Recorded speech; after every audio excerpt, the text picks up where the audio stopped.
Muy buenas tardes. El día de hoy vamos a tocar otro aspecto importante de la cirugía general. Es sobre la patología de la pared abdominal. Muy bien, para comenzar vamos a recordar o tratar de recordar algunos tópicos de la anatomía, porque esto es importante cuando hablamos de patología de la pared abdominal. Muy bien, ¿cómo dividimos la anatomía de la pared abdominal? Vamos a dividirla en dos grandes regiones, la anterolateral y la posterior. La anterolateral es la unión de dos regiones, una región anterior y las regiones laterales. En la región anterior, si no se acordarán ustedes, encontrábamos un elemento principal que era el músculo recto mayor del abdomen, con otro pequeño músculo que era el músculo piramidal. Estos dos músculos cubiertos por las fascias de los músculos laterales, ¿no? Formando un estuche, una envoltura. En cambio, la pared lateral estaba formada por tres músculos que estaban dispuestos en un orden de la parte externa a la parte interna. Por ejemplo, teníamos en la parte externa el oblicuo mayor, también conocido como oblicuo externo.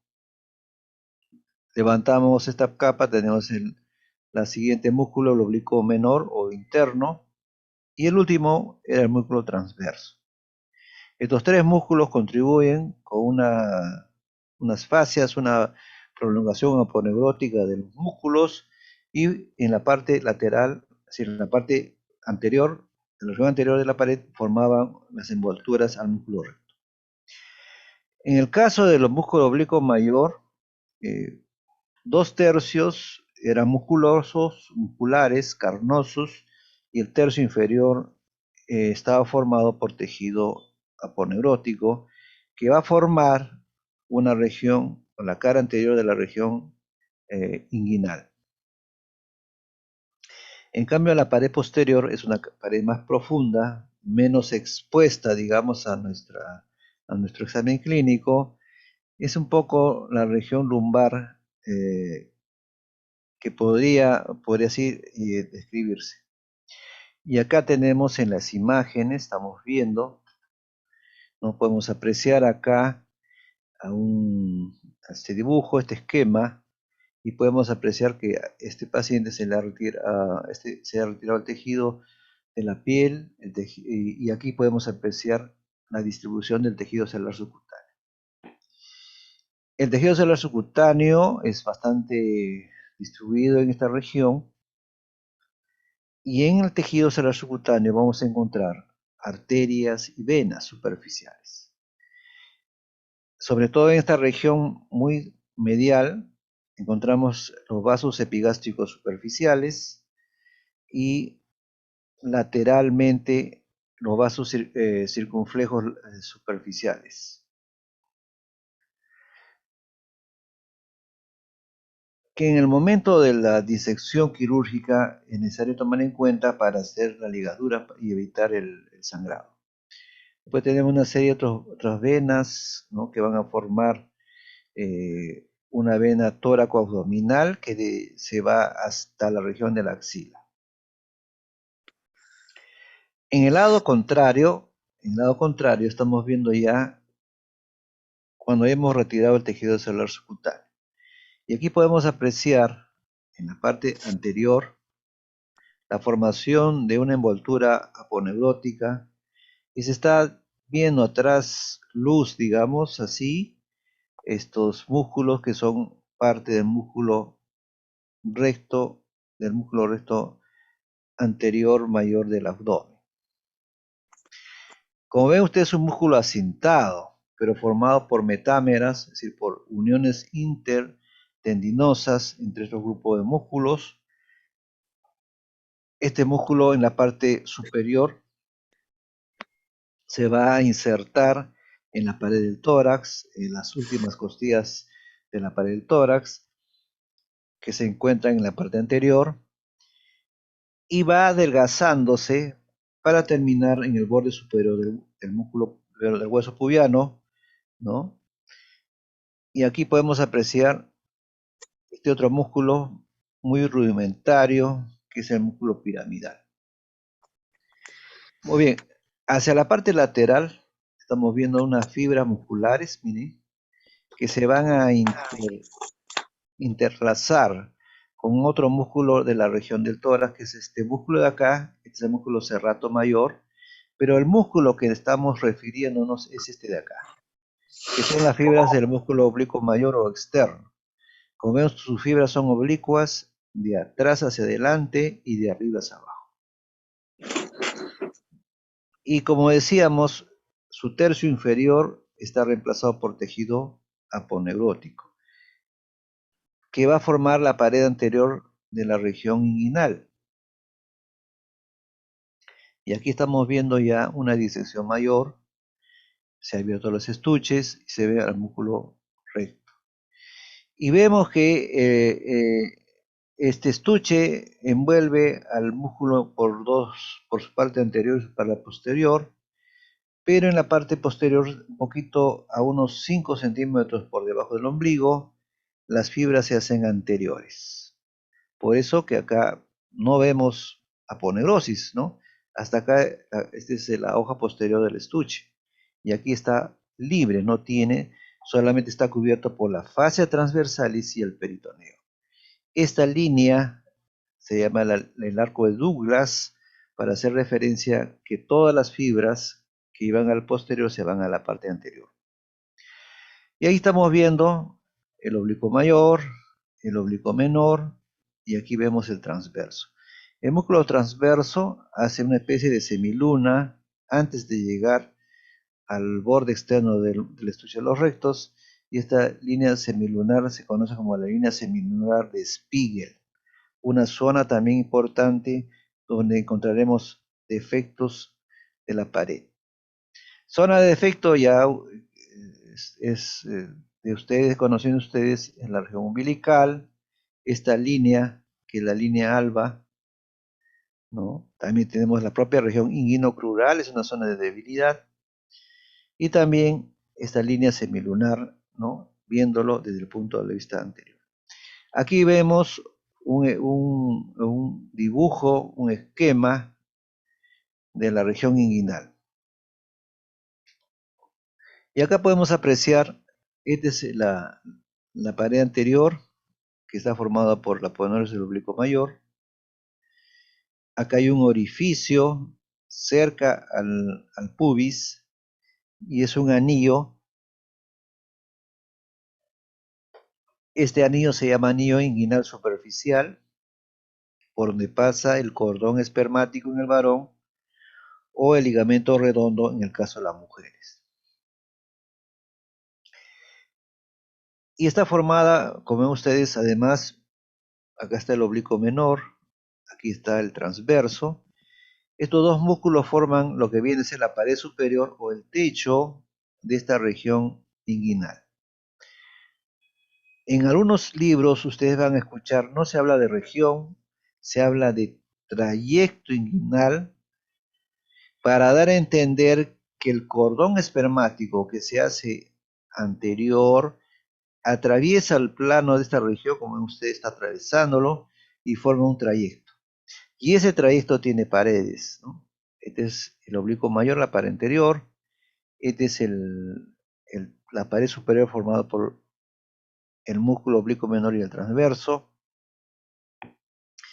Y acá estamos viendo, ¿no? Si me traslado por acá, me acompañan por favor, el oblicuo mayor o la pared anterior se ha abierto, y acá en la parte posterior, como que fuese una L, pero mirando hacia el interior, se forma un refuerzo que es el ligamento inguinal.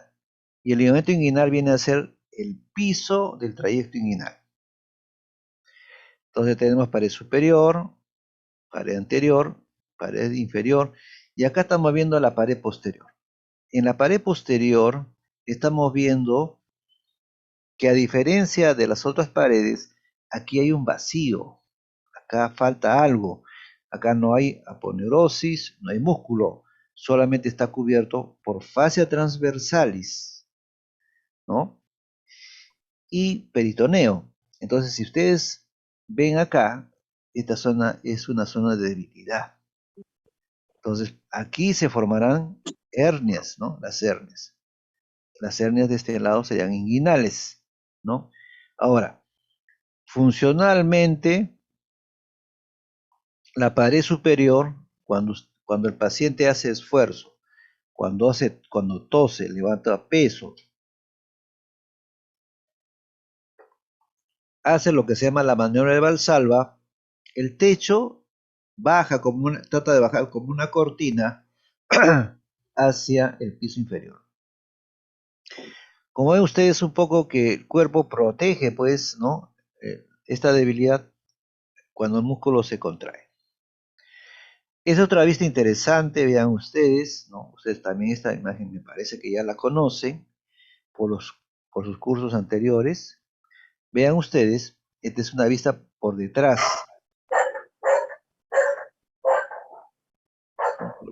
por la vista por detrás de la pared.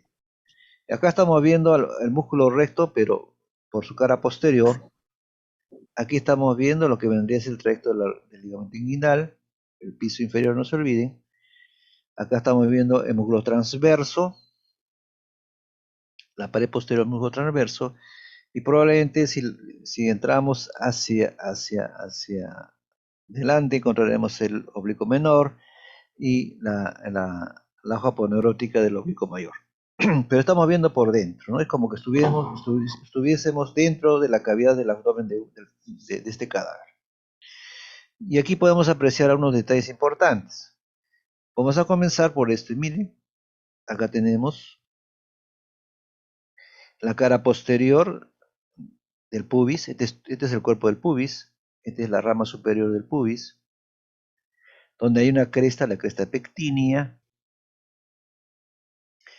Y vean ustedes, un poco hacia el costado tenemos este músculo del psoas ilíaco, que atraviesa la región, pero es un descenso a través de esa región, pero trata después de no permitir ningún defecto. Muy bien, hacia adentro, interiormente hacia el psoas, encontramos estos dos grandes vasos.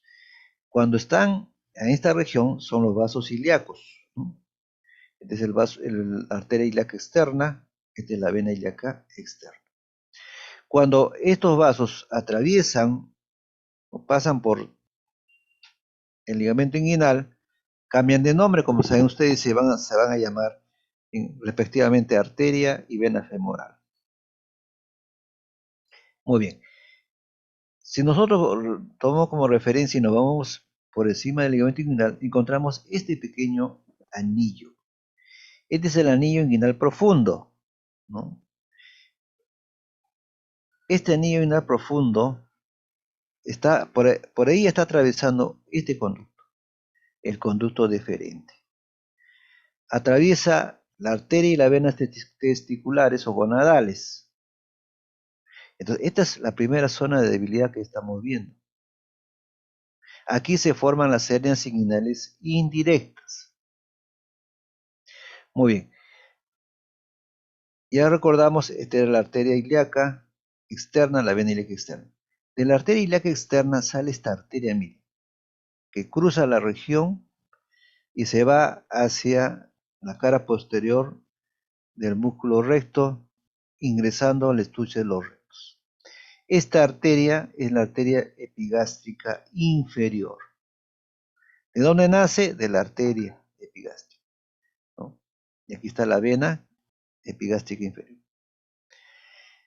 Este es el borde externo del músculo recto. Este es el ligamento inguinal. Y como ven con la arteria y los vasos epigástricos, forma este triángulo, llamado triángulo de Hasselbalch, ¿no? o triángulo inguinal, en otros libros lo refieren. Este triángulo es importante para nosotros porque aquí es la zona de mayor debilidad de la pared posterior. Ustedes se dan cuenta que no hay músculo, solamente vamos a encontrar la fascia transversalis, ¿no? Y a veces el peritoneo. Entonces es una zona de debilidad.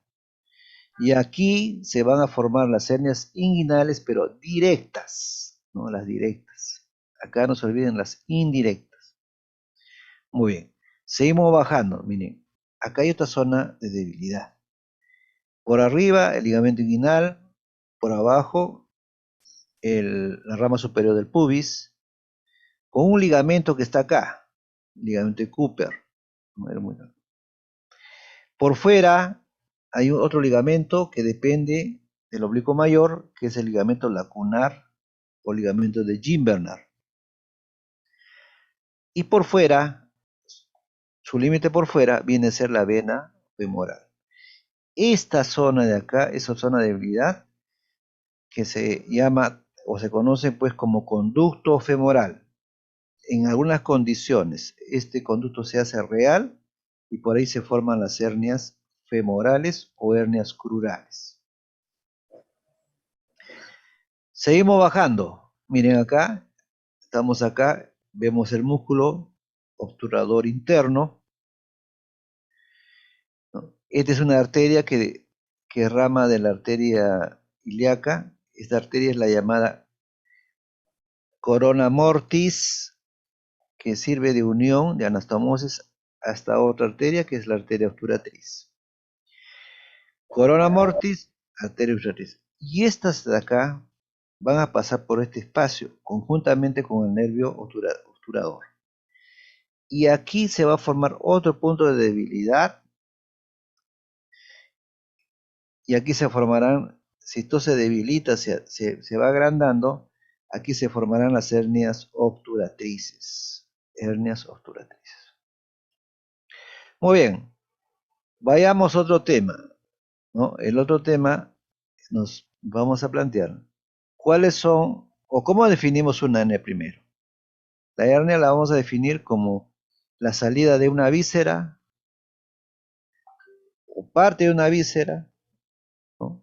Que sale a través de un defecto anatómico natural, ¿no? Hemos dicho, la pared del abdomen no es contundentemente fuerte y hay zonas de debilidad.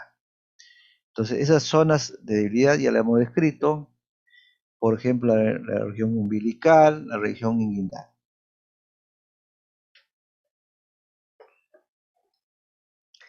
Muy bien, ¿y qué partes tiene la hernia? Toda hernia debe tener un anillo, ¿no? Aquí tenemos un defecto, un anillo, un saco, es decir, la envoltura, y un contenido. En este caso estamos viendo el contenido es una víscera, un segmento del intestino delgado. Entonces, toda hernia tiene un anillo o el defecto, un saco o continente y un contenido que es la víscera en este caso. El saco también tiene partes, tiene un cuello, un cuerpo y una cabeza.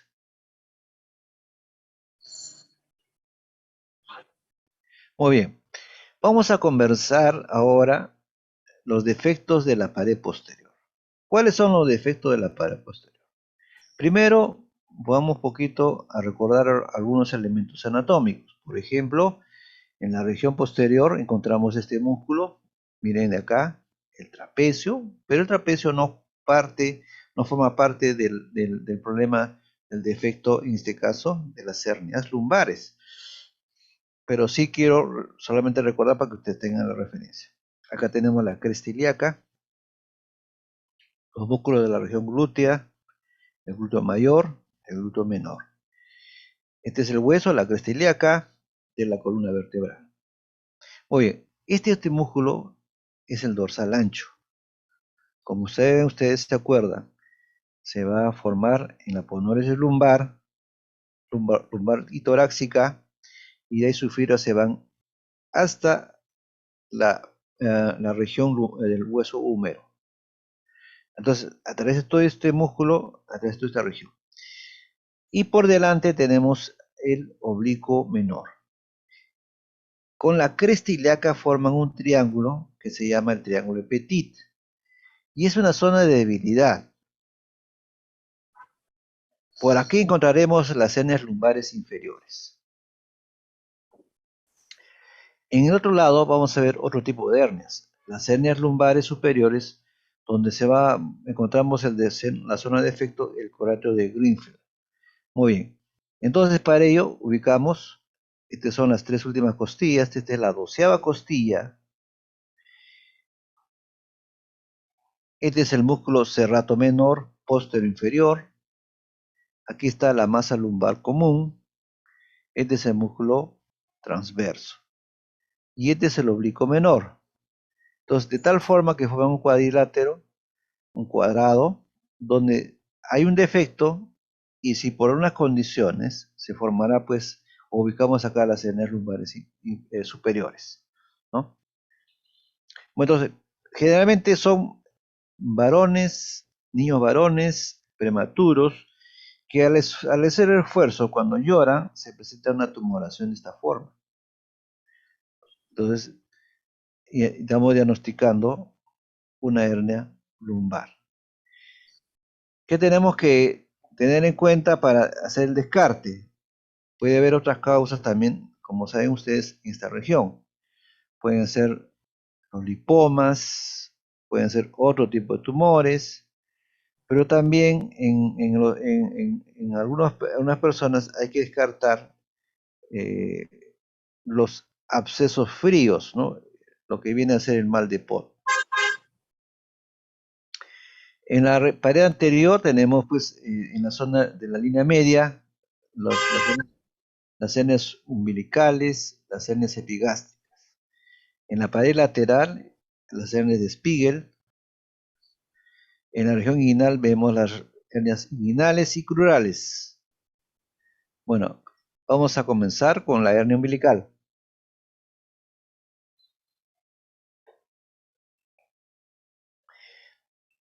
Si tienen alguna pregunta, por favor,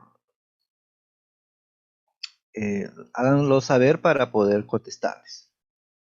Muy bien, acá estamos viendo la hernia umbilical, es un defecto en la región del ombligo. Claro está que en este caso es un gran defecto,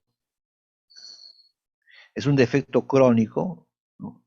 Porque estamos seguros que tiene muchos años en esta paciente, pero igual nosotros tenemos que hacer el examen adecuado y descartar otro tipo de patologías. En esta imagen estamos viendo un ombligo normal con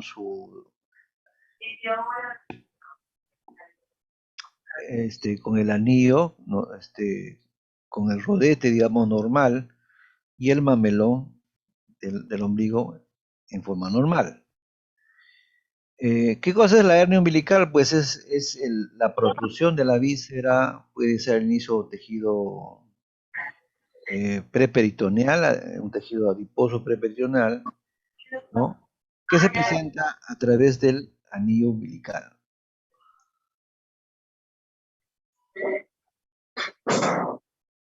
Dante, por favor, ¿podrías apagar tu micrófono? Porque estamos, apaga por favor porque estamos escuchando ruidos.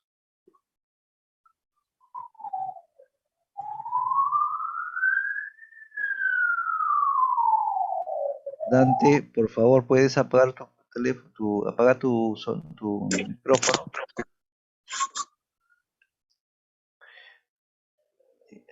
Muy bien. Entonces, les decía, bueno, que hay que considerar, bueno, este tipo de hernias, ¿no? Vamos a comenzar por este.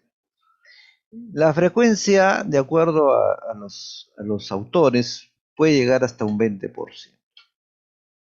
Pero hay que señalar que hay un predominio, ojo, del sexo femenino.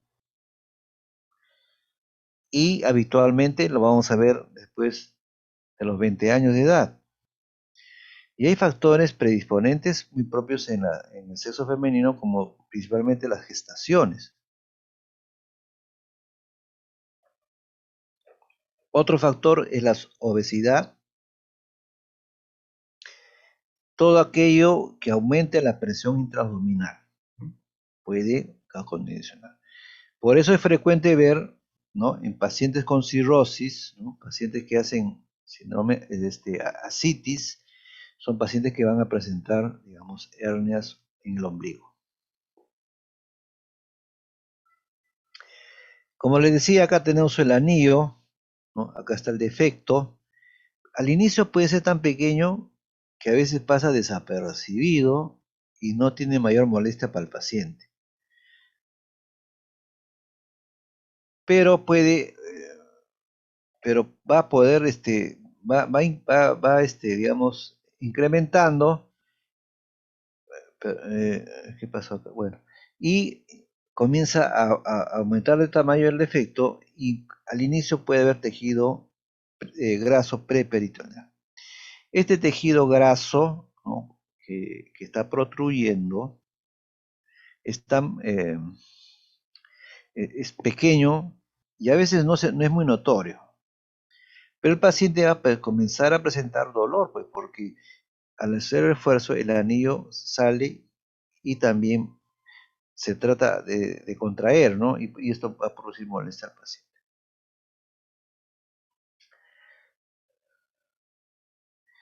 Ahora, las hernias umbilicales se pueden presentar en cualquier edad. Ojo. Habitualmente vamos a ver en niños prematuros, de bajo peso. Algunos han identificado que es más frecuente en afrodescendientes. Pero cuando el niño nace con su defecto, un defecto umbilical, una hernia umbilical, no se debe operar de inmediato, salvo complicaciones evidentes, por ejemplo, una necrosis, ¿no?, un cuadro obstructivo. Habitualmente, el 80% a los 2 años de edad cierra el defecto, espontáneamente. Por eso que ustedes ven que a veces las madres les ponen unas fajitas, les ponen una serie de elementos para cerrar el defecto. Y hay que esperar por lo menos hasta los 2 años antes de decidir que se debe operar. Si el defecto no cierra a los 2 años de edad, hay que ya pensar en cirugía. En cuanto al tratamiento, vamos a dividir, pues, de acuerdo al diámetro del defecto, de 2 a 4, a más de 4 centímetros, ¿no? Leve, moderado, severo. Cuando es pequeño, menos de 2 centímetros, lo que hacemos simplemente es disecar, regresar el contenido a la cavidad y el defecto cerrarlo, ¿no?, con puntos de sutura no reabsorbible. Y eso es suficiente. Pero si el defecto ya es poco más de 2 a 4 centímetros, tenemos dos opciones. Hacemos la plastía, como están viendo acá, que es la técnica de Mayo, también llamada la técnica en cartera. En cartera porque, como ven ustedes, al cerrar vamos a poner puntos alejados del borde y en la parte inferior puntos más cercanos al borde. De tal forma que se va a convertir como una cartera, ¿ven? Y va a tener 2 hileras de sutura. Esta es la famosa técnica de Mayo. En algunos casos, si son de 4 o a más de 4, ya utilizamos esto de acá, que son las mallas o prótesis de material inerte que usualmente usamos el polipropileno, que es la malla ideal. También se puede utilizar, ¿no?, por vía laparoscópica. En el caso de la vía laparoscópica utilizamos unas mallas especiales que se llaman mallas para contacto visceral. Entonces, ustedes dirán, pero ¿por qué el polipropileno no puede estar en contacto visceral? No puede estar en contacto con la víscera del polipropileno porque se adhiere la víscera al intestino ahí y después se fistuliza. Por eso que no es apropiado utilizar el polipropileno dentro de la cavidad peritoneal para cerrar un defecto como este caso. En este caso usamos otro tipo de mallas, que lo veremos a continuación, y son mallas que sí pueden estar en contacto con las vísceras porque van a dar un menor grado de adherencia, ¿ya? Mucho menor que usando el polipropileno. Muy bien, ahora vamos a ver las hernias epigástricas o de la línea alba. Estas hernias epigástricas están pues en la línea media, lo que se llama la línea alba. Entonces ustedes dicen al paciente que puje y van a ver una pequeña tumulación ahí. Pero antes de eso, hay que decirles que su frecuencia es bastante baja, de 3 a 5%. Se presenta más en varones que en mujeres, ojo, y la edad de 20 a 40 años. ¿Y cuál es la molestia que lo lleva al paciente? Es el dolor. No ve la imagen que vemos acá porque es un paciente delgado quizás, pero lo frecuente es que el paciente no vea esto, sino venga por dolor. Viene por dolor en el epigastrio y entonces muy probablemente va al gastroenterólogo o si no al médico internista. El gastroenterólogo, bueno, asume que puede ser un problema digestivo y probablemente hasta una endoscopía le hace y no encuentra nada. Y a un examen más minucioso, entonces se palpa como un pequeño botón que provoca dolor al paciente. Y entonces estamos haciendo el diagnóstico de hernia epigástrica. Frecuentemente, es decir, el 80% es único, solo el 20% es múltiple. Quiere decir que tiene más de una hernia en la línea A. El 80% se encuentra encuentra en la línea media, pero hay un 20% que puede estar paralela a la línea media.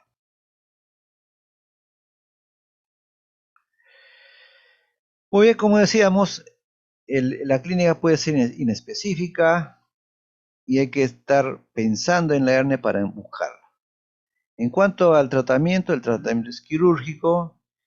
Y en cuanto a lo que hacíamos, era hacer una incisión en la línea media, identificar el defecto, imaginarlo y cerrar el defecto como que hubiera sido, como vimos, un cierre para la hernia umbilical.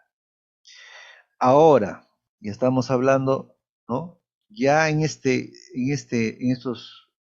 años, en este último año sobre todo, se está difundiendo una técnica muy interesante, ¿no? Que es la técnica laparoscópica, que hace lo mismo, pero se diseca por el espacio preperitoneal, se regresa los contenidos a la cavidad y se coloca una malla.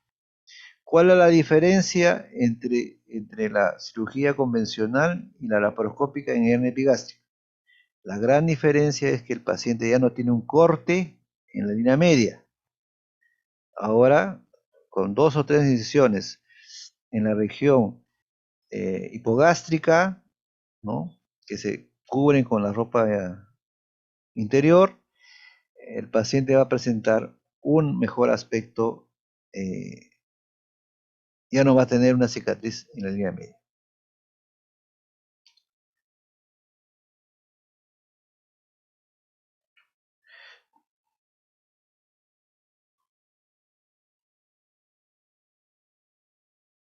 Muy bien, entonces ya conocemos. Ahora, en la región lateral tenemos las hernias de Spiegel, o llamadas también hernias de la línea semilunar. Estas, por suerte, son menos frecuentes, menos del 2%, más frecuente en varones, y acá hay una condición anatómica importante. Recuerden ustedes que acá está el músculo recto, aquí están los músculos laterales. Entonces, cuanto más amplio, más ancho es este espacio aponeurótico que une los músculos laterales con el recto, cuanto más ancho, hay mayor riesgo de presentar hernias del tipo de Spiegel. ¿Por qué se presentan los defectos? Porque esta zona justamente es atravesada por nervios, arterias y venas y dejan espacios, ¿no? Espacios de debilidad por donde, por algunas condiciones, ¿no? Los elementos intraabdominales pueden progresar por ahí. Esta área, como ven ustedes cerca al ombligo, es el área lo que se llama un cinturón, donde vamos a encontrar la mayor frecuencia de estas hernias de tipo de Spiegel. El diagnóstico no es tan fácil, sobre todo cuando hay muy pequeñas o medianas, es difícil, sobre todo en pacientes obesos. Entonces, tenemos que recurrir a las imágenes. Como ven ustedes, se toma una tomografía, acá está el músculo recto, los músculos laterales, y acá hay un defecto, ¿no? Acá está la hernia de Spiegel.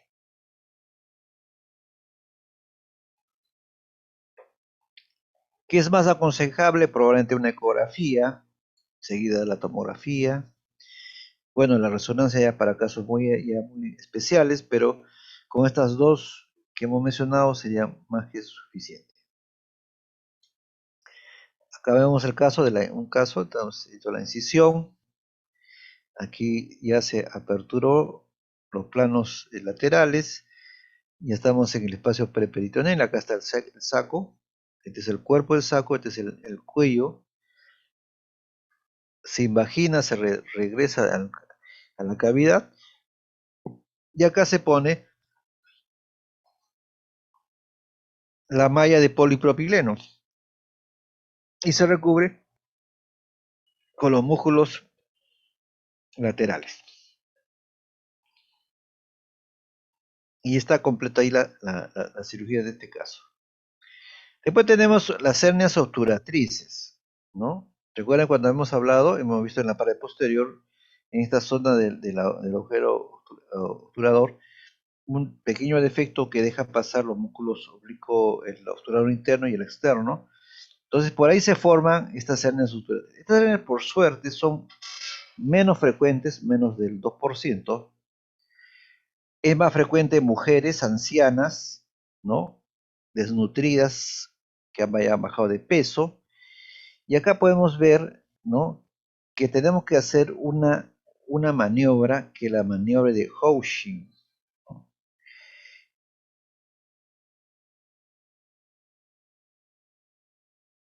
No, esta es la maniobra de Houching, que consiste que la paciente echadita, ¿no? En decúbito, Robson Romber, no se olviden. Entonces, hacemos doblamos la cadera y la rodilla y hacemos un giro interno, una rotación externa, interna, y eso va a provocar el dolor en la paciente, ¿no? Dolor en esta región. Aquí estamos viendo, esta es la región del agujero obturador, y acá está el saco o defecto, ¿no? Entonces, ustedes hacen esa maniobra y el paciente va a presentar dolor. ¿Qué otra cosa debemos hacer? Cuando tenemos sospecha en una paciente anciana que venga con dolor abdominal, con signo de obstrucción intestinal, ¿no? Y no tenemos explicación, entonces hay que buscar este tipo de hernias. No se olviden el tacto vaginal, el tacto rectal. En el tacto vaginal ustedes van a palpar y van a encontrar pues una masa que corresponde a este defecto. Y si hay dudas, se pide la tomografía. Miren ustedes acá una tomografía del hueso púbico, este es los huesos del fémur, y acá estamos viendo el saco, ¿no? El saco herniario. La hernia obturatriz puede tener tres tipos de clasificación. Acá está la rama superior, este es la tuberosidad isquiática. Este es los dos músculos, el obturador interno y el externo. Por acá hay un defecto, es el tipo 1. Atraviesa los dos hacia afuera, ¿no? Como este caso. La tipo 2, el saco va disecando y por la mitad del obturador externo sale el saco hacia afuera. Esa es la tipo 2. La tipo 3 es aquella cuyo saco pasa entre los dos músculos obturadores.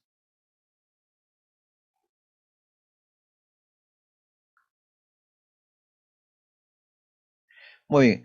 Otra de las hernias bien o poco frecuentes es la hernia ciática. La hernia ciática, ¿no? Es una hernia que no se van a olvidar que acá este es el agujero sacrociático mayor y el agujero sacrociático menor. Esta zona, ¿no? También hay zona de debilidad por encima del músculo piriforme y o por debajo del músculo piriforme. Clínicamente es un paciente que tenga dolor, puede tener cuadro obstructivo y al examen pueden encontrar esto, una tumoración por debajo de los glúteos. Y acá estamos viendo en esta región de la región glútea el músculo piramidal o piriforme puede estar emergiendo uno de los sacos. Puede ser por la parte superior o por la parte inferior. Esta es la hernia ciática. Frecuente en personas mayores, personas debilitadas o personas que hayan sufrido cirugía de la parte del piso pélvico, por ejemplo, cirugía para neoplasia de colon o recto. Otra de las patologías que se está ya considerando mucha importancia por lo que se ve con alguna frecuencia en los hospitales es la diastasis de los rectos. La diastasis de los rectos, para términos estrictamente académicos, no debería ser una hernia, porque acá no hay un anillo y no hay un contenido. La diastasis es, en pocas palabras, la separación, ¿no?, de los músculos rectos y se van a un lado y otro. Se separan, ¿no? Son diastasis. Aquí vemos que el defecto es más bien, como se diría, estético, ¿no? Se ve un defecto, ¿no?, una quilla que sale, ¿no?, que protruye. Estos defectos, ¿no?, se van a presentar, miren, frecuentemente en mujeres gestantes, en varones que han bajado de peso. Miren cómo se separa en la gestación. Después de la gestación queda separado. Por esa hora, bueno, antes teníamos que hacer una incisión mediana. Como consecuencia, pues el paciente quedaba con una incisión en la línea media. Estéticamente no era apropiado quizás, ¿no? Pero era lo que se hacía. Era una cirugía de plastía para juntar los bordes del músculo recto. Ahora, estamos hablando en estos últimos años, se ha desarrollado una técnica laparoscópica que algo como la cirugía de la hernia epigástrica se ingresa con 3 pequeñas incisiones al espacio por fuera, o a veces la otra técnica es por debajo de los músculos rectos para eh, juntar los músculos rectos para llevarlo de esta forma y reforzarlo con una malla de polipropileno. Entonces, actualmente estamos viendo avances laparoscópicos muy interesantes. Muy bien, ahora vamos a hablar de la reina de los defectos de pared, que viene a ser la hernia inguinal. La hernia inguinal se presenta desde el nacimiento hasta los mayores, a los ancianos, ¿no? Pero el promedio es más frecuente en la vida de mayor actividad física. Muy bien, las hernias inguinales, ¿no?, a diferencia de las hernias umbilicales, estas se deben operar cuanto antes sea posible para evitar los compromisos o las complicaciones del defecto de la hernia, que son la encarceración, que son la estrangulación, que es la necrosis, que es la obstrucción intestinal. Entonces estos pacientes recién nacidos, apenas puedan tener todas las condiciones, vamos a tener que operarlos.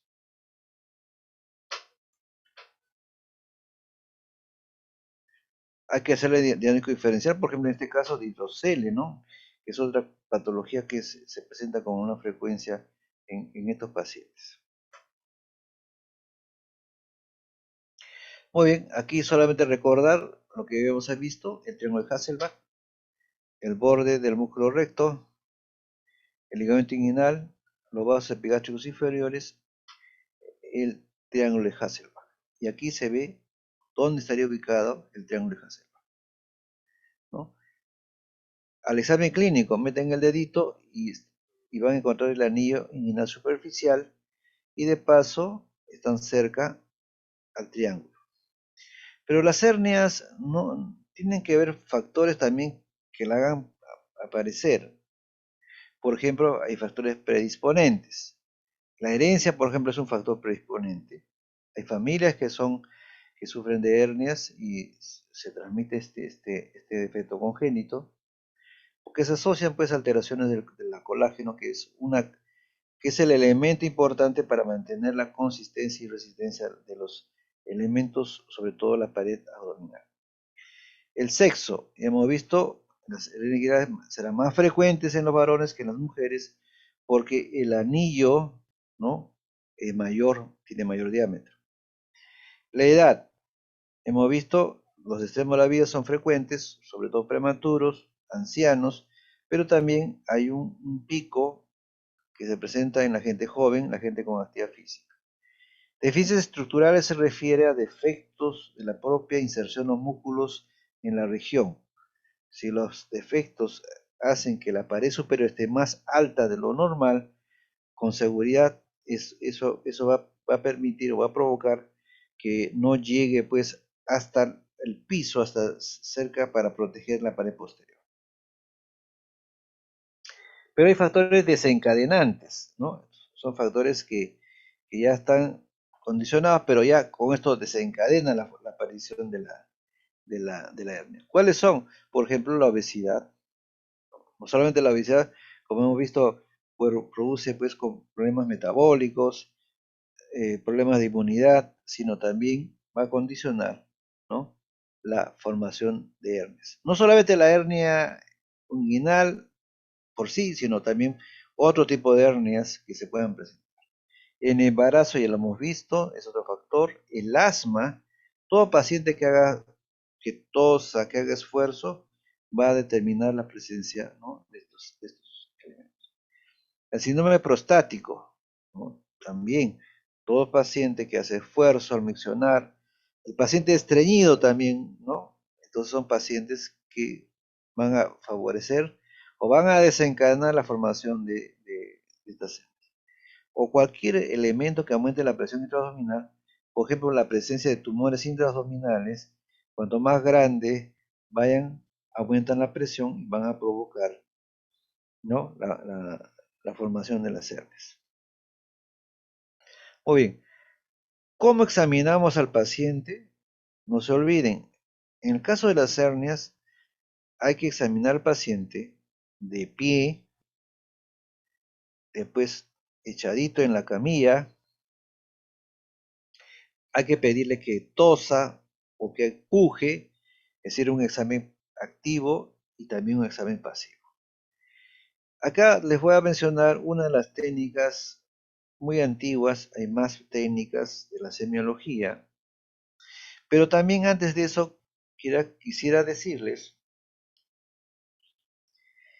que uno a simple vista va a ver, ¿no? Entonces el paciente va a venir y si ustedes ven un aumento de tamaño de los escrotos, ya te dicen, bueno, acá hay algo, hay un síndrome tumoral, descansaremos pues, ¿no? Y si el paciente les dice, cuando yo hago esfuerzo, cuando levanto el peso, esto se hace grande, y cuando me echo, se esconde.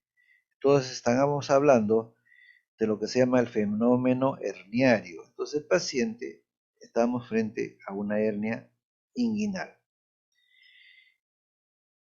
Ustedes también pueden ver, sobre todo en pacientes delgados, una pequeña tumoración en esta zona que tiene la forma de un limón. Le decía, doctor, me parece una bolita como que fuese un limón. Entonces, casi con cierta certeza pueden decir que es una hernia inguinal, ¿no? Sobre todo si está por encima del pliegue inguinal, que es una hernia de tipo directa. Habitualmente la forma redondeadita es de las hernias inguinales directas. Y si ustedes le dicen al paciente que puje ¿no?, y presenta una tumoración que viene de esta zona y se va hacia esta región, ¿no?, como que fuese la forma de un plátano, ¿no?, una posición alargada, ustedes podrían decir que se trata de una hernia inguinal indirecta. Bueno, pero la maniobra de Landívar es una técnica que nos sirve para diferenciar las hernias directas de las hernias indirectas, ¿no? Quizás antes era importante esto porque habían técnicas que servían para las hernias indirectas y también técnicas que servían para las hernias directas. Ahora no. Ahora con el uso de la malla de polipropileno, ¿no? Ya no es tan importante quizás diferenciarlas, ¿no? Porque ya tenemos con esta técnica un mejor refuerzo. En algunos casos, ¿no? Cuando son muy pequeñas, sobre todo en deportistas, ¿no? Son pacientes que vienen con un dolor en esa zona, pero no es muy difícil el examen físico. Situación que se parece también al paciente obeso. El paciente obeso tiene tanta cantidad de tejido adiposo que a veces es difícil identificar un saco herniario mediano. Y pequeño ni hablar, más difícil todavía. Bueno, entonces en esos pacientes ya probablemente le vamos a pedir que hagan pues una ecografía de partes blandas, ¿no? Por lo menos o una tomografía. Pero en los casos de la mayoría usamos esta maniobra de Landívar. Es una maniobra bimanual, es decir, usamos dos manos. Una de las manos, ¿no? Acá sospechamos que hay un defecto, una hernia, empujamos el escroto y nos vamos a palpar con la punta del dedo al anillo inguinal superficial. La otra mano, ¿no? Ya después de que hemos reducido en la hernia, ponemos nuestra mano en esta región para tapar el orificio inguinal profundo. Y decimos que el paciente puje. Si al pujar sentimos que nos topa el borde del dedo, entonces decimos que por el triángulo de Hasselbalch ha salido el defecto. Y decimos maniobra de Landívar positiva, es decir, es una hernia directa. Una hernia directa. Vamos al otro caso. Ponemos los dos, las dos manos, ¿no? Metemos el dedo aquí y la otra mano está tapando el defecto. ¿Se entiende? Antes hemos reducido todo el contenido de la cavidad. Le decimos que puje y no sale nada, por decirles. Entonces saco mi mano del anillo profundo y siento que la punta de mi dedo toca el saco. Entonces ahí estoy diciendo, o estoy pensando entonces que es una maniobra de Landívar negativa porque la hernia sería hernia inguinal indirecta. Muy bien. En cuanto a la clasificación, de acuerdo a la forma de presentación clínica, las hernias inguinales pueden ser primarias, cuando el paciente llega al médico por primera vez. Nunca había sido visto, nunca había sido operado. Hernia primaria. Hernia recidivada. El paciente ya fue operado. Y vuelve a aparecer la hernia. Sería hernia recidivada. Después tenemos las hernias reductibles e irreductibles, ¿no? Es un paciente que el saco herniario puedo regresar a la cavidad sin mayor problema. Es reducible. Irreductible, el saco ya no lo puedo regresar, está afuera. Y irreductible puede ser en forma crónica o en forma aguda. Ya veremos. ¿Cuándo digo que es irreductible crónico? Cuando pues ya el paciente vive con su hernia, con su saco herniano por un periodo largo de tiempo, no le mayor molestia, quizás no tiene mayor molestia. En la forma aguda es que apareció de un momento a otro, la hernia no puede, se hace irreductible. Y en estas condiciones puede ser de dos formas, incarceradas o estranguladas. Las hernias incarceradas, ¿no? El saco no regresa, pero no hay mayor molestia que solamente dolor. Quizás un dolor leve, máximo moderado. Pero no hay otra molestia, otra clínica. lo único que no puedo regresar. En cambio, la hernia estrangulada es una hernia irreductible, pero ya por la compresión del anillo inguinal ya hay falla en la irrigación de los tejidos, produciendo al inicio una isquemia y si no la tratamos a tiempo hay un estado de necrosis.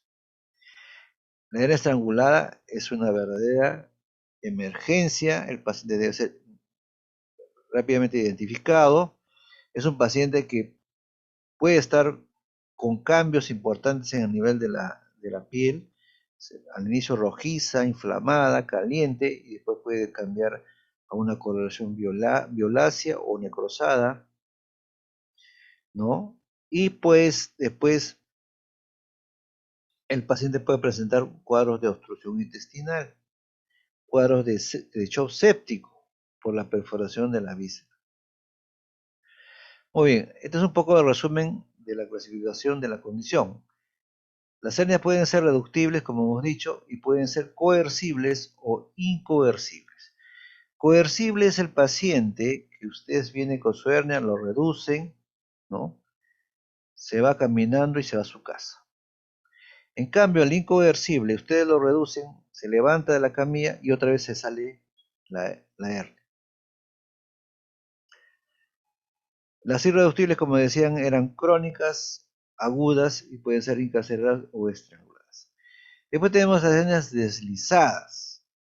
En el caso de las hernias deslizadas, ¿no?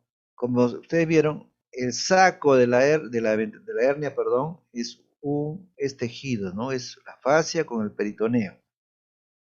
En cambio, en las deslizadas, ¿no? Como su nombre lo dice, parte de la pared, ¿no? Es una víscera, porque se deslizó. Se deslizó por la salida del saco, ¿no? Entonces, ya la víscera forma parte de la pared, ya no es contenido, sino es parte de la pared. Muy bien, otra clasificación es la clasificación anatómica, que seguramente ustedes se acordarán cuando hicieron el curso de anatomía.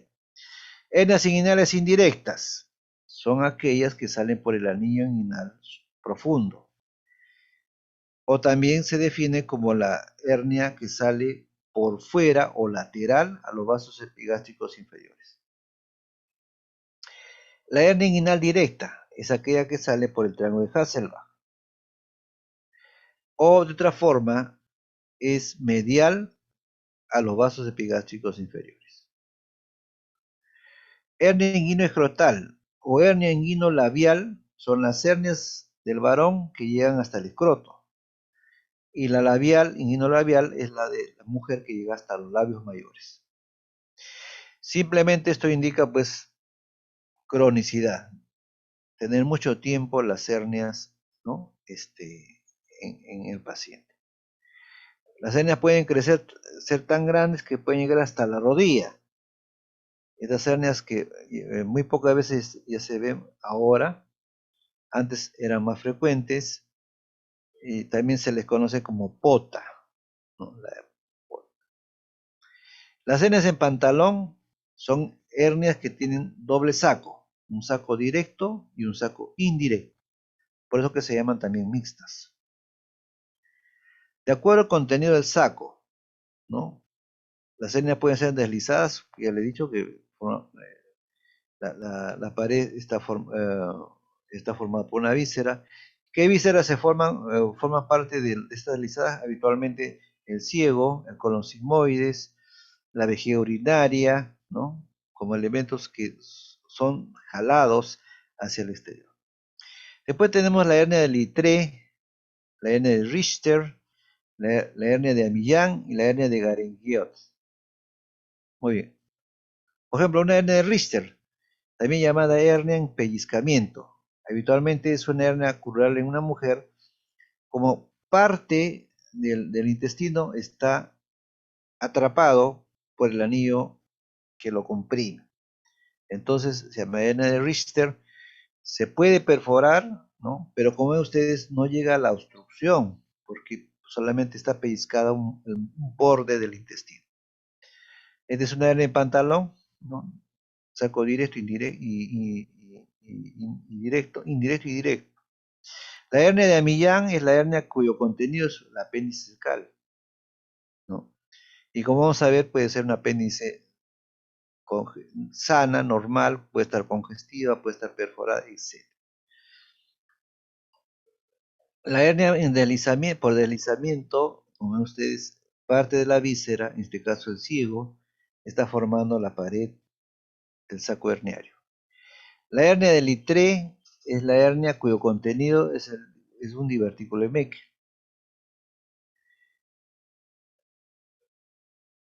La hernia de Garingot es la hernia ya no inguinal, sino la hernia crural cuyo contenido es el apéndice cecal.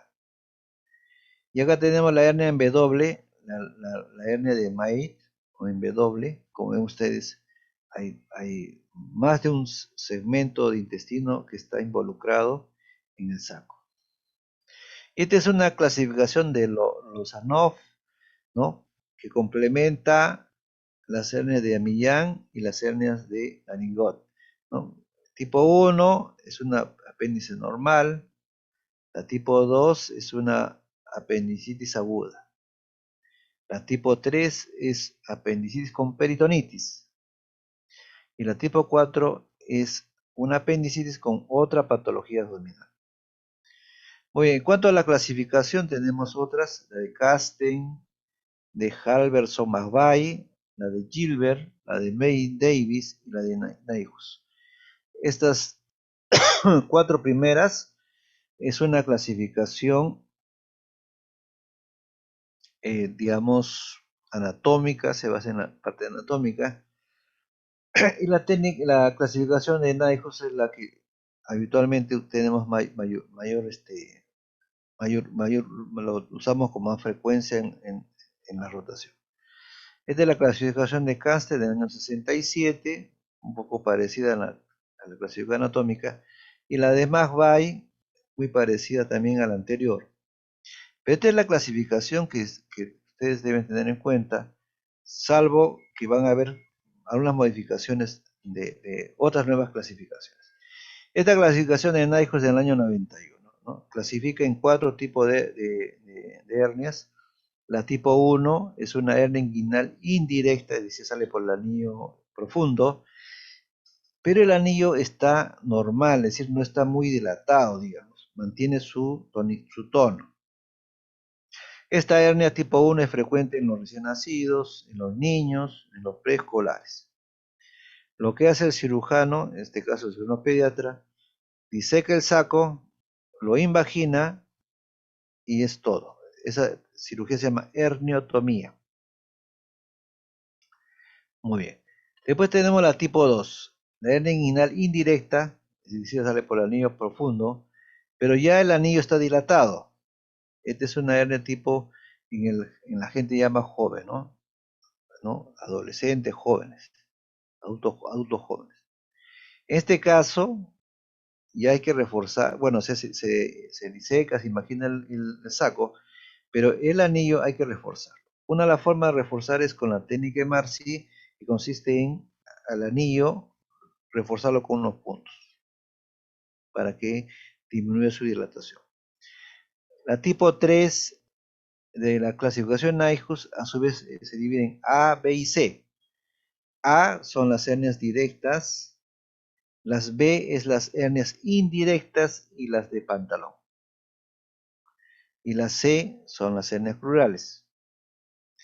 Estas 3 tipos de hernias, lo común es que la pared posterior está debilitada. Por lo tanto, aparte de manejar el saco, hay que reforzar la pared posterior de la región inguinal. ¿Y qué se utiliza? La malla de polipropileno. Y la tipo 4 son aquellas hernias recurrentes que ya fueron operadas. 4A si fue anteriormente una hernia directa, etcétera, etcétera. Muy bien, esta es la clasificación europea. Esta clasificación europea un poco que nos indica el tamaño, si es primaria o es recidivada, si está en la ubicación, ¿no? Es lateral, medial, ¿no? decir, un poquito más esquemática, nos da más datos, ¿no? Es una clasificación usada más por los europeos, quizás para este lado del mundo no lo usamos muy seguido. En cuanto al diagnóstico diferencial, hay que descartar las adenopatías, las varices del callado de la safena mayor, cualquier otro tumor, lipomas, abscesos, ¿no? La hernia obturatriz también podría entrar en la posibilidad, sobre todo por el tamaño, y deberá, pues, de acuerdo al examen clínico, no se olvide hacer el tacto rectal o vaginal o hacer la maniobra de Hauschin-Romberg. Muy bien, esto es importante que tengamos en cuenta. Cuando decimos que las hernias son no complicadas. Una hernia no complicada es aquella que no tenga flebosis, no haya signo de sufrimiento. Y generalmente se maneja ambulatoriamente con una cirugía programada. Y no se olviden, estas hernias no complicadas son reductibles. En cambio, la hernia complicada, primero, es una tumoración irreductible, con mucho dolor, hay signos inflamatorios, hay signos de estrangulamiento, hay obstrucción intestinal. Entonces, estos pacientes probablemente le tomes un hemograma y van a tener, pues, leucocitosis con desviación izquierda. En algunas circunstancias se puede reducir las hernias no complicadas, ¿no? Primero tenemos que saber si no están complicadas. Si no están complicadas, podemos reducir, ¿no? Pero cuando están complicadas, hay signo de complicación, mejor hay que intervenir al paciente. Este es un poquito un esquema, ¿no? Como decíamos, acá está el anillo inguinal profundo y reforzada por este ligamento que es el ligamento de Hasselbalch. Este es más o menos el triángulo de Hasselbalch. Y cuando uno hace fuerza, se baja, pues, ¿no? Si se relaja, se contrae el anillo, ¿no? Pero si se pierde todo esto, bueno, ya aparecen los efectos hernianos. Bueno, continuando, tenemos las hernias crurales. Las hernias crurales, ¿no?, son tumoraciones que, que aparecen por debajo del ligamento inguinal. ¿Por qué? Porque la región crural está por debajo, pues donde está el canal femoral. Esta es una clasificación. Las hernias crurales pueden ser prevasculares, retrovasculares o a través del ligamento Gimberger. Pero las más frecuentes son las prevasculares. El tratamiento en general hay que considerar en estas hernias la cirugía convencional o tradicional, que se puede usar con malla o sin malla. Y por último, la cirugía laparoscópica. En cuanto a la técnica sin malla, tenemos la técnica de Bassini, tenemos la técnica de Masvay, tenemos la técnica de Schuldeis y la técnica de Nyhus. La Bassini, Masvay y Schuldeis es un abordaje anterior, ¿no?, de la piel hacia la región anterior de la región inguinal. En cambio, la Nyhus atraviesa todo el plano hasta entrar por la parte posterior de la pared abdominal, en el espacio preperitoneal. Acá tenemos, ¿no? Por ejemplo, acá se ha hecho la incisión en la piel, se ha abierto el aponeus oblicuo mayor, se identifica el cordón, se diseca, se invagina el saco herniario y acá se colocan unos puntos, ¿no?, cogiendo el ligamento inguinal y el músculo transverso, ¿no? Es decir, un poco como decimos, pegamos el piso al techo. ¿Con qué? Con puntos. Esa es la técnica de Nyhus. Perdón, disculpe, técnica de Bassini. Técnica de Bassini es la técnica de refuerzo. Y acá tenemos un esquema, vean ustedes, miren, este es una vista de perfil, esta es la piel, este es el cordón espermático, este es el oblicuo mayor que hemos abierto, hemos cortado para entrar a ver el rayito. Y acá está el oblicuo menor y el transverso al techo, y acá está el ligamento inguinal del piso. Entonces, este es lo que es la técnica de Bassini, pegar el techo al piso. En cambio, la técnica más B, que se usaba más para las hernias femorales o crurales, ya no se pega al piso, sino se pega al ligamento de Cooper un poco más abajo. Entonces hay mayor tensión de los tejidos de tracción. Y otra técnica muy interesante es la técnica de Schuldeis, ¿no? Que es una modificación de la técnica de Bassini. La única diferencia, como ven ustedes, se pone un plano de refuerzo, otro plano de sutura, otro plano más, otro plano encima, y vean ustedes, miren, 1, 2, 3 refuerzos de puntos, ¿no? Y así quedaría finalmente, ¿no? 1, 2, 3, 4 refuerzos. Esta es la técnica que no usa malla y tiene buenos resultados, ¿no?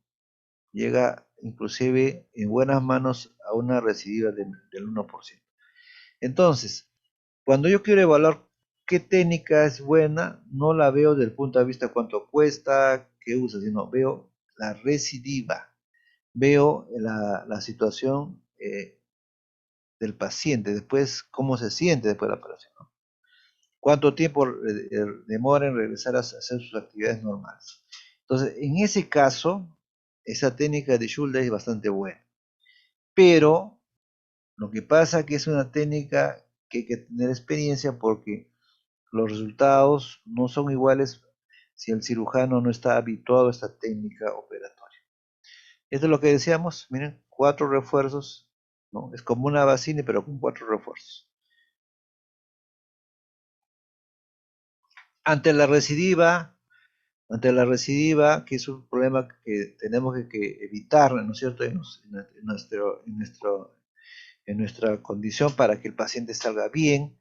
Entonces, para escoger la mejor técnica es la que tienen a menos recidiva. Entonces, ya desde algún tiempo, eh, por ejemplo, Billroth fue uno de los primeros en decir que si encontráramos un tejido que protegiera al paciente que tenga una hernia de volver a aparecer sería una cosa ideal, ¿no?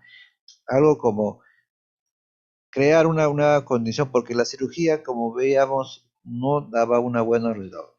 La técnica de Bassini puede llegar hasta 20-40% de recidiva, la técnica de Mabey un poco menos, pero también bastante alta el factor de recidiva.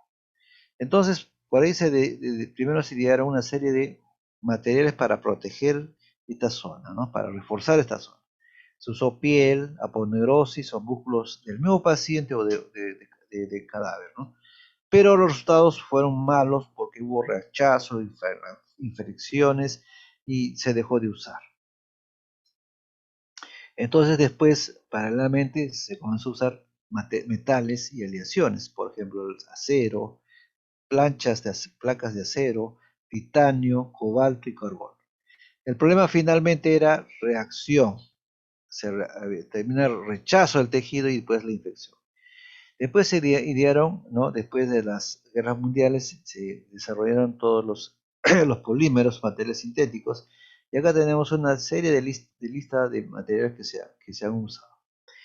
Desde el polietileno, bueno, el polipropileno y el politetrafluoretileno, ¿no? Son los productos sintéticos de mayor uso. Estos son materiales no reabsorbibles, ¿no? Ideal para las hernias. Y acá tenemos en otro color los materiales, pero reabsorbibles, ¿no? Por ejemplo, el ácido polilicólico. Estos materiales no son ideales pues para usar por lo menos como elemento principal en las pacientes con hernias. ¿Por qué? Porque se reabsorben. En cambio, estos tienen la ventaja de tener una mejor duración y mejor protegen o refuerzan la pared abdominal. En cuanto al tratamiento con malla, ¿no? Es decir, con cirugía abierta y malla, tenemos varias técnicas que se han desarrollado, desde Rives, Gilbert, Stoppa, Lichtenstein con dos técnicas, la que ahora seguimos usando es esta de acá, la de Fritation. y la variante Rukov, que vamos a ver que es una variante de la técnica de Liechtenstein. Muy bien, acá un poco de resumen: la cirugía convencional o tradicional con incisión, con corte, y la cirugía laparoscópica. Sigmaya, Lavazzini, McVeigh, Schuldeis y Nijhuis. La técnica de Nijhuis, a diferencia de las dos primeras, ¿no? Nijhuis entra por la parte posterior de la pared y refuerza, ¿no? Refuerza el defecto, cierra el defecto. Pero le fue mal, hubo muchas recidivas, y después, para mejorar sus resultados, utiliza en ese espacio unas mallas, ¿no? Las mallas de polipropileno. ¿En qué espacio? En el espacio preperitoneal, es decir, espacio por fuera del peritoneo que no tenga, por lo tanto, contacto con las vísceras. Y las técnicas convencionales con malla, pues tenemos la Liefritation de Liechtenstein. En cuanto a la cirugía laparoscópica, tenemos dos principalmente, la TEP y la TAP. Muy bien, la Liechtenstein es, como siempre digo, es una técnica de Bassini, pero usa malla, ¿no? Como ven, esta es la malla fijada al techo y al piso. Entonces la Liechtenstein es una técnica de Bassini más malla. Entonces, ¿por qué se dice fritation? ¿Por qué? Porque los tejidos están en su sitio, no están tensos, no están atraccionados a un plano diferente. Por eso que esta técnica es buena, porque el paciente tiene menos dolor y sobre todo tiene menos recidiva.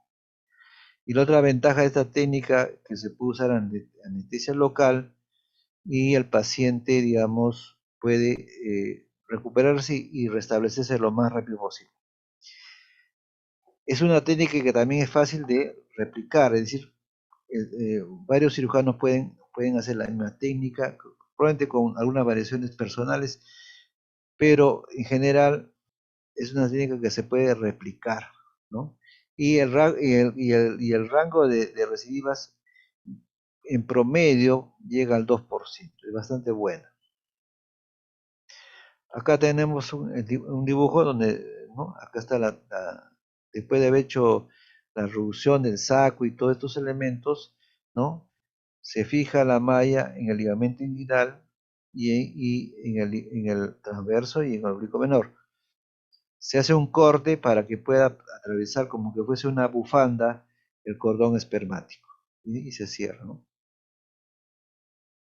Aquí se ha hecho la bufanda y se ponen puntos para fabricar una especie de anillo inguinal profundo nuevo.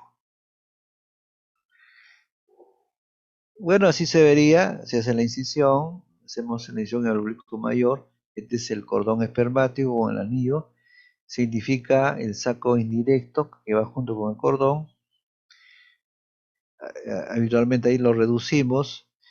Y acá estamos viendo que a la técnica de Bassini, perdón, disculpen, a la técnica de Liechtenstein se coloca una especie de cono que está hecho con la misma malla de polipropileno. Esta variante es la misma de Liechtenstein, pero se llama la técnica de Rukov. Y bueno, Rukov fue alumno de Liechtenstein, trabajó con Liechtenstein y hizo su modificación. En realidad, tiene sus ventajas y desventajas. La Rukov, por lo tanto, hace menos tensión quizás de lo debido, pero uno de los problemas de estos conitos es que se pueden sobreinfectar, ¿no? Si se infecta ahí es un problema, ¿no? Así estaría ubicada el conito. Muy bien, ahí se fija al tendón conjunto, y ahí encima de eso hay que colocar esta malla en forma rectangular. Se hace la incisión para que el cordón pase por a través de ella. Después se cierra, ¿no? Este acá es una hernia directa por el triángulo de Hasselbalch. Se identifica el saco, se diseca y se invagina, y se pone su conito, y se pone finalmente la plancha de malla. Estas son las diferentes formas que se pueden colocar la malla en la técnica de Liechtenstein. Esta es la técnica de Rojo, como he dicho, cuando se coloca el conito. Muy bien. La hernia de la neoplasia de Nijhuis, como decíamos, es un abordaje posterior. Esta es una vista de la pared posterior.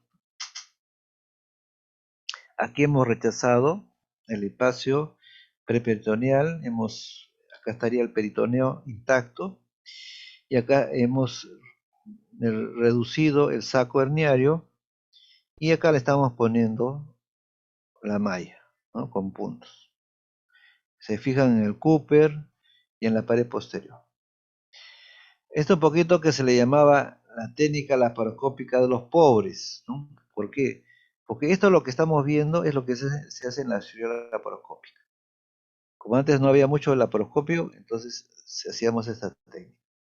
Bueno, esta es la técnica del francés Stoppard. Stoppard describió cuando el paciente tenía dos hernias bilaterales, es decir, cuando el paciente tiene dos sacos, ambos a cada lado, se llama hernias bilaterales.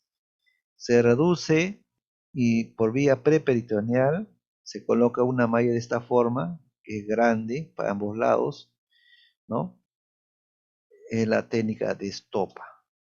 En la cirugía laparoscópica tenemos dos técnicas, la técnica TAF, transabdominal, y la técnica preperitoneal, que es la TEP. En la transabdominal entramos a la cavidad abdominal, a la cavidad peritoneal. En cambio, en la técnica peritoneal o de TEP, se entra por fuera del peritoneo a la región inguinal. Entonces, en la técnica TAP, ven ustedes, el cirujano va a operar del lado contrario de la hernia. Si la hernia es derecha, el cirujano se pone del lado izquierdo. Los ayudantes pueden estar, como ven ustedes, alrededor de él o a la cabecera del paciente. Entonces así se va a ver. Ahí estamos viendo la vejiga urinaria, el uraco, los ligamentos umbilicales. Y aquí está el defecto. Miren, este es el defecto por dentro de las hernias, ¿no? De este lado directas. Muy bien, entonces se abre el peritoneo, ¿no? Se abre el peritoneo y se reduce todo el contenido y se pone una malla, ¿no? Una malla. Esta malla tapa el defecto y hay que fijarlo. Lo fijamos con unas especies de grapas llamadas de Tucker, o puede colocarse con puntos. Cuando colocamos el Tucker, es decir, que son una especie de grapas, hay que tener en cuenta de tener dos áreas muy peligrosas. Esta zona de acá que se llama el triángulo de Doom, que no debemos respetar, porque acá podemos colocar las grapas, pero el riesgo es peligroso colocar unas grapas en esta zona. ¿Por qué? Porque acá están los vasos ilíacos externos. Si accidentalmente se coloca una grapa, imagínense el sangrado, va a ser bastante abundante y puede causar inclusive morbilidad y mortalidad en el paciente. Por eso esta área de DUM o zona de peligro no se debe colocar los fijadores de grapas. Por fuera tenemos otro triángulo, un triángulo que se llama el triángulo del dolor, porque si ustedes colocan las grapas en esta zona, pueden provocar dolor porque esta zona está pasando los nervios que van de la región retroperitoneal hacia la parte anterior. Entonces, es dos áreas que debemos tener mucho cuidado. Después de dejar la malla, hay que cerrar el peritoneo. Recuerden que el polipropileno no puede estar en contacto directo con las vísceras para evitar las adherencias y la fístula finalmente. En la técnica TEP, como ven ustedes, se hace una incisión en el umbilical, se coloca este dispositivo, pero que atraviesa por fuera del peritoneo. Este dispositivo es esto de acá que vemos, es un trocar balón. Es un trocar que tiene una perilla que va al ubicarla en esta zona, va a separar la pared del peritoneo, ¿no? Aquí pueden ver con más detalle. Entramos sin entrar a la cavidad peritoneal. Llegamos hasta la región pubiana, inflamos el globo ponemos el tope, se insufla el CO2 y tenemos toda esta área para trabajar y fijar la malla, ¿no? En cuanto a las complicaciones, las inmediatas, tenemos la hemorragia, la retención urinaria, los problemas respiratorios, que son la telangiectasia pulmonar, porque recuerden, estas cirugías laparoscópicas se usan anestesia general.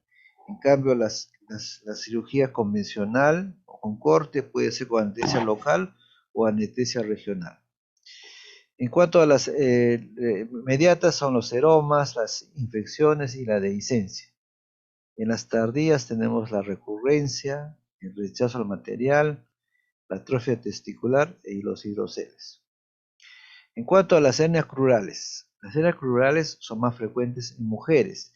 Las hernias inguinales son frecuentes en los varones. Dentro de las directas e indirectas, las indirectas son frecuentes tanto en hombres como en mujeres. Las hernias inguinales indirectas son las más frecuentes en ambos géneros, y a su vez es la más frecuente entre todas las hernias de la pared abdominal. Entonces es más frecuente la crural o femoral en sexo femenino, y eso depende de varios factores. Uno de los factores que se señala es la pelvis femenina es mucho más grande, más amplia, que favorecería que en esta región crural el conducto femoral sea mayor, ¿no? Entonces, las hernias crurales, hay que hacer la diferencia con las hernias inguinales directas, con las varices de la safena, los abscesos, los lipomas, los ganglios. En cuanto al tratamiento, puede ser por vía inguinal o vía crural, cuando es cirugía convencional, o vía preperitoneal también. ¿Se puede hacer por cirugía laparoscópica? Sí, también se puede hacer por cirugía laparoscópica vía TAP o vía TEP. Muy bien, ahora vamos a entrar en aquellos defectos de la pared que son adquiridos después de una cirugía de la pared abdominal.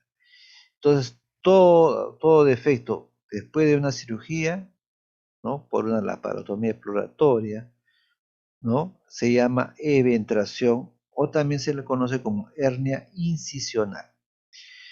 Esta es una clasificación, ¿no?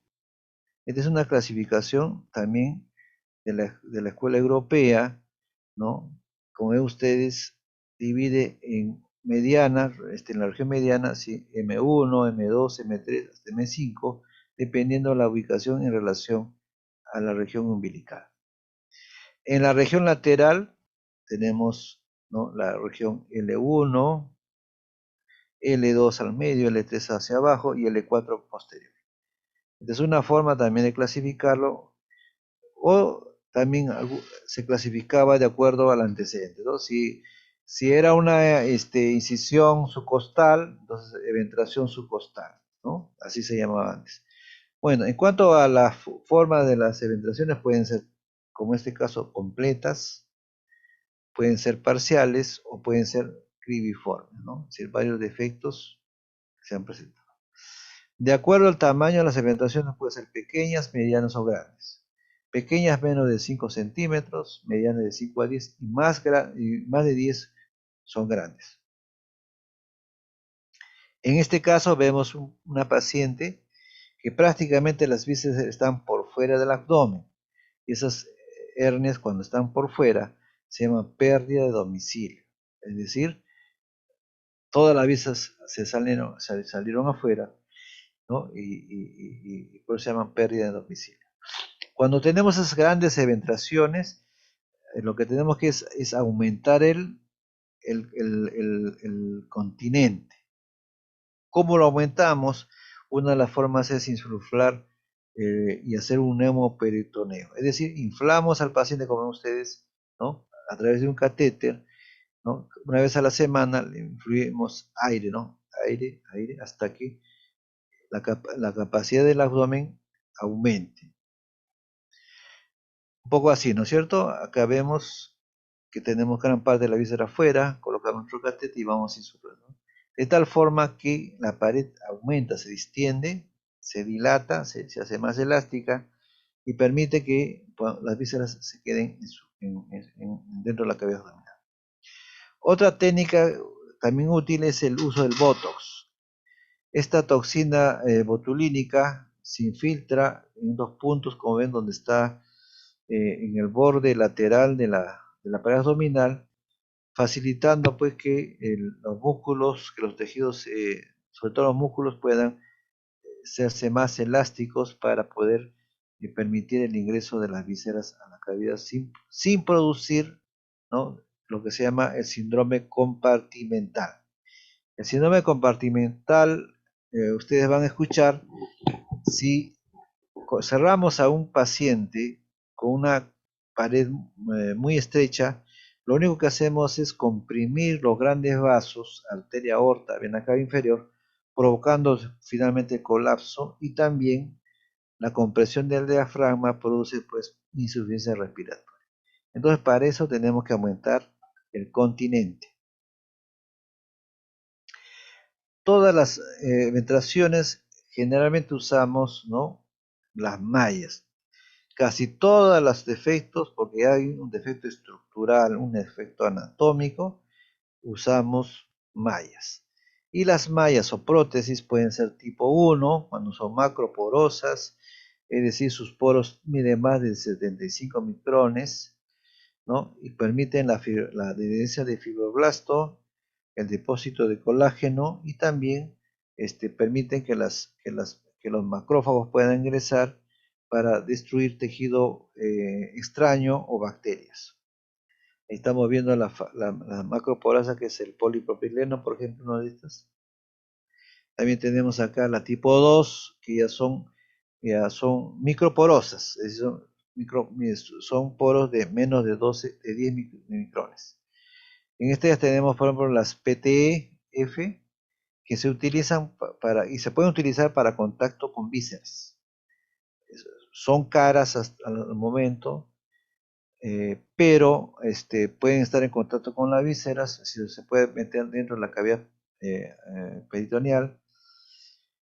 El único problema de estas es que se infectan con facilidad, y cuando se infectan hay que retirarlas del paciente. Las tipo 3 son combinaciones, ¿no?, de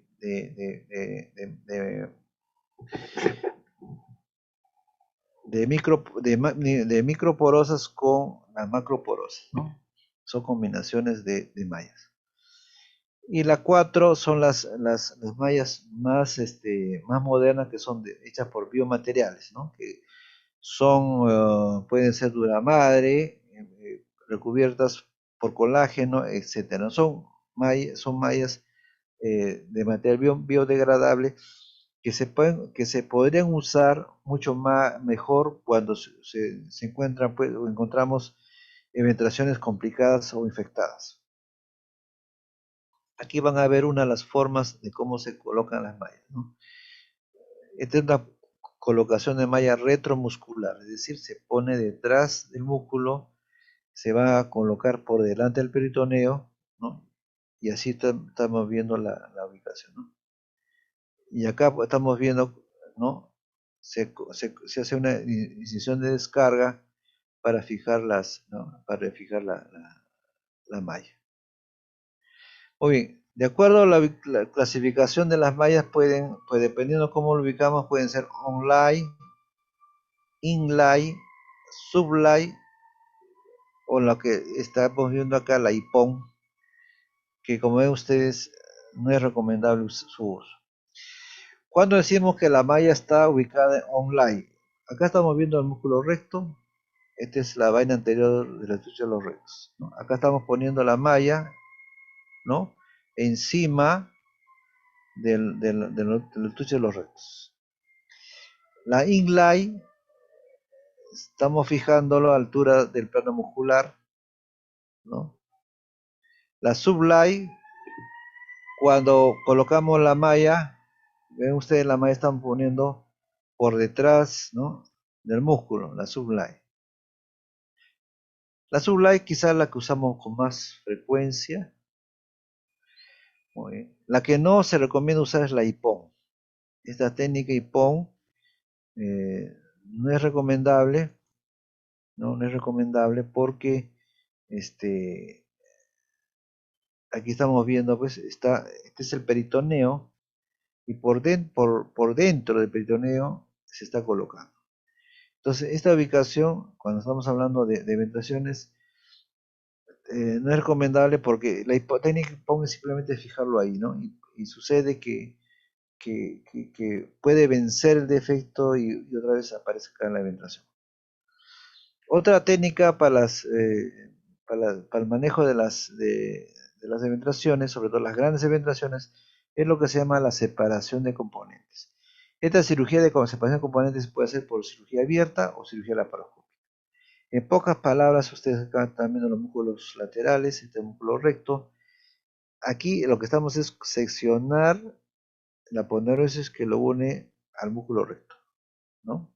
De esta forma que el músculo recto ya se puede ir más hacia la línea media. Aquí un poquito está graficándose lo mismo, ¿no? Acá está el músculo recto, en los músculos laterales y acá está la aponeurosis que forma las líneas celulares. Entonces, al seccionar, ¿no es cierto? Como ustedes, ¿no? Acá al seccionar, acá está. Entonces, el músculo recto y parte de la pared permite avanzar para cerrar el defecto. Ese es el principio de esta técnica.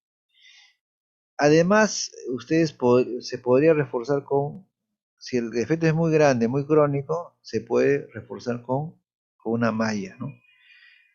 Esta malla, como decimos, tiene que pasar por encima, es decir, debe estar por fuera del peritoneo para que no tenga compromiso o pueda lesionar las vísceras. También se puede hacer cirugía laparoscópica de las eventaciones, ¿no? Sobre todo cuando son más o menos medianas, acá está el defecto, se libera la adherencia de las vísceras, del epíplomo mayor, que es lo más frecuente que se adhiere, se mide el tamaño del defecto, ¿no? Y se coloca estas mallas de material de contacto visceral, que puede ser la PTF o puede ser otra variación de las mallas de este tipo, que son las Duo Mesh, que tiene doble capa, una capa de material reabsorbible, polirrectina, y otra parte que es de polipropileno.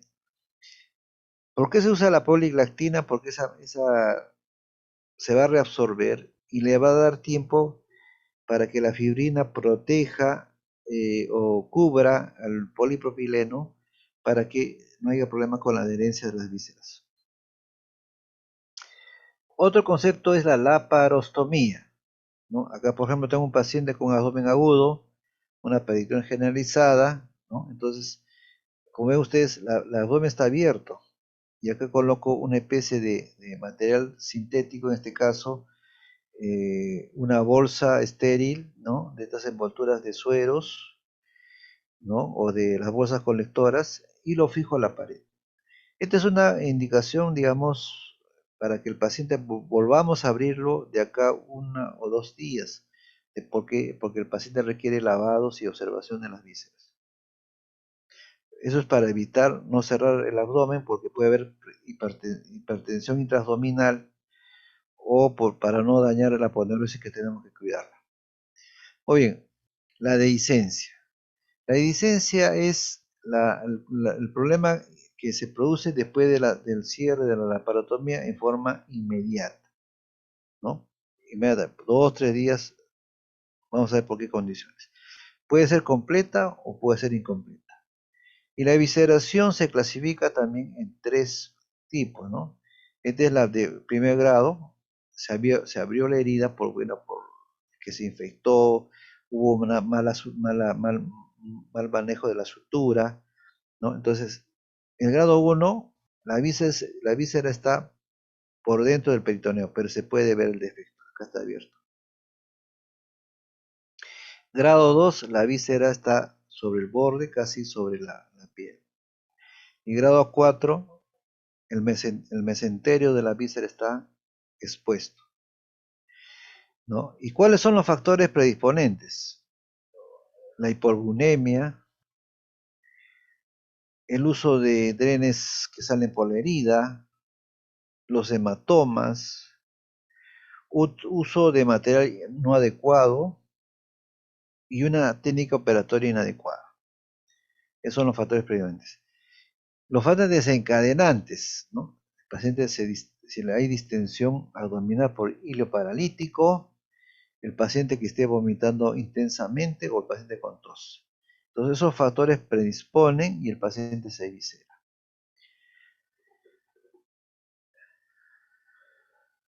Muy bien, entonces en esos casos nos van a llamar porque el paciente sigue con hilio, está taquicárdico y cuando revisamos la herida vamos a ver que la herida, los apósitos están manchados con una secreción serohemática, ¿no? Como dice, como lavado de agua de carne. Entonces, cuando yo veo ese tipo de secreción, digo, ajá, el paciente está eviscerándose. Entonces, ahí nosotros, ¿no?, tenemos que tomar una actitud. Si es un grado 1, el tratamiento puede ser conservador. Claro está que primero tenemos que combatir la distensión, colocamos sondas nasogástricas, sonda rectal si fuese necesario, mejoramos el medio interno, ¿no?, por causa de hilo a veces,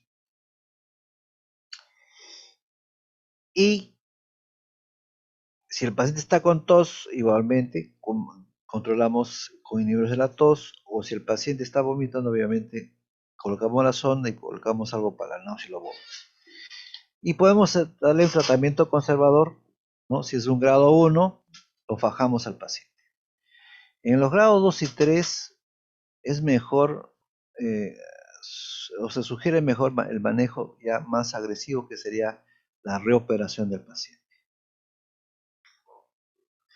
Ahí podemos apreciar las complicaciones que pueden asociarse a problemas respiratorios o problemas intraabdominales. Muy bien. ¿Alguna pregunta? ¿Alguna duda? Sí, doctor, buenas tardes. Sí, buenas tardes. Quería saber qué cuidados posoperatorios se deberían dar a los pacientes, por ejemplo, que se operaron por una hernia. Ya, en cuanto al manejo de las hernias, miren, ahora tan, digamos, tan interesante porque ahora ya los pacientes se operan, tú los observas 2, 3 horas, el paciente ya se levanta, puede caminar, puede valerse por sí solo y se va a su casa, ¿no? Eso lo se llama cirugía ambulatoria, ¿no? Entonces el manejo es más sencillo, ¿no? El paciente ya en su casa comienza a ingerir los líquidos, le envías con analgésicos, ¿no?, para el paciente y bueno, obviamente cualquier molestia puede llamar al centro médico. Pero ¿qué pasa si tenemos unas hernias complicadas, por ejemplo, estranguladas? Esos pacientes, si el intestino está necrosado, hay que hacer resección y anastomosis intestinal.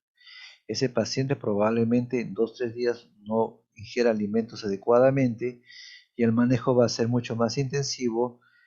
Se le coloca una sonda nasogástrica, una sonda Foley para medir diuresis, para monitorear al paciente, porque el paciente son agentes sépticos, se maneja adecuadamente los fluidos, se coloca antibióticos, ¿no? Entonces el manejo, mire cómo se complica una cosa tan sencilla como puede ser ambulatoria, a una cosa más grave que inclusive puede todavía tener mayores complicaciones como la dehiscencia de la anatomía intestinal, ¿no? Entonces todo esto es complejo.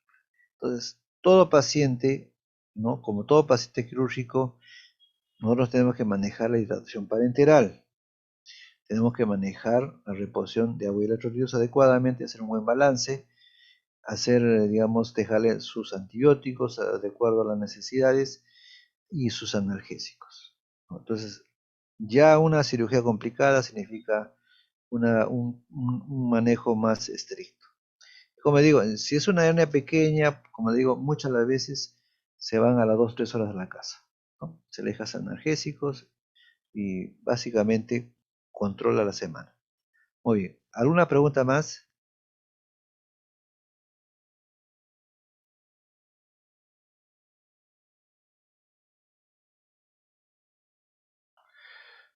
Muy bien, si no hay más preguntas, de aquí creo que 2 semanas nos encontramos con otra clasecita. Si hay dudas.